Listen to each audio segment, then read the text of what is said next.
For the better part of the last 2.5 years, I've had the honor and privilege of custom crafting both natural and lab-grown diamond jewelry for life's most meaningful moments. And in that time, I've become captivated, not only by the pieces I create, but by the choices people make and the stories behind those choices. Some are drawn to natural diamonds with a kind of reverence, nostalgia. Others choose lab-grown with confidence and ease. And beneath it all, I've noticed a common denominator, a quiet belief that follows people around.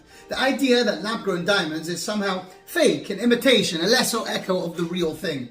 But science, reality, and experience tells a far more beautiful story. Natural and lab-grown diamonds are chemically, physically, and optically identical, I'm sure most of you already know. Two expressions of the same element, the same crystalline miracle, the same pure carbon shaped by the same laws of the universe. Listen, let me ask you a very straightforward and simple question. Is this fire real? Of course it is. It glows, it burns, it moves with the ancient dance we've known since the dawn of time. Yet if we borrow the same logic some people use against lab-grown diamonds, this flame would be labeled fake fire, imitation fire. After all, it didn't leap out of the forest or fall from the sky. It appeared because I invited it into being. But I did not invent fire. I only aligned fuel, oxygen, and a spark. Ignition energy, the very ingredients the Creator himself wove into the fabrics of his creation. When those elements come together, fire is not fake. It is, by design, inevitable.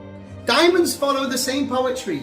Place carbon under immense pressure deep within the earth, a diamond is born.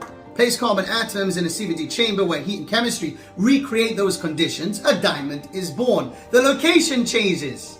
The laws do not, and nature has never cared where her rules are fulfilled. Only that they are. But here's the part almost no one stops to consider. Whether a diamond began its story in the earth or in a modern laboratory, you are not in love with its natural beginning. You're in love with its transformation. A rough diamond, the untouched pure version many people idealize, is not, by my humble opinion, beautiful by any stretch of the imagination. Not in the way we mean by beauty. It's cloudy, it's dull, it's so-called unremarkable. On the street, the average person couldn't distinguish a rough uncut diamond, from, I'd say, a pebble of salt. No one proposes with a rough diamond. No one falls in love with a stone before it's been touched by human hands. Because the magic, the romance, the wonder does not come from geology itself. It comes from what human beings do with it.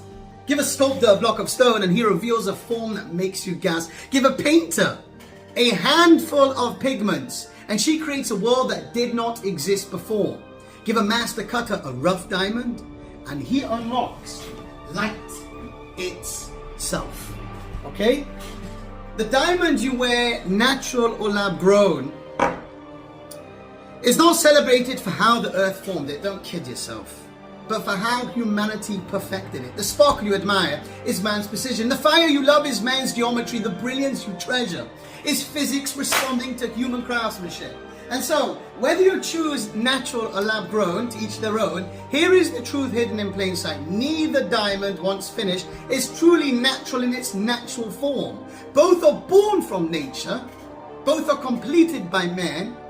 The beauty that captures the very essence of your heart and soul, the beauty you adore, is not the untouched work of the earth, but the harmonious dance between creation and human innovation and creativity.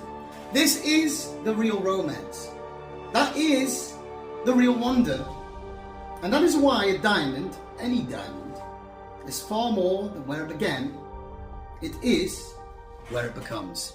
Hope this brought some value. My name is David C. Stanton. I'm the CEO and founder of Stanton Kingdom, and I wish you a phenomenal day.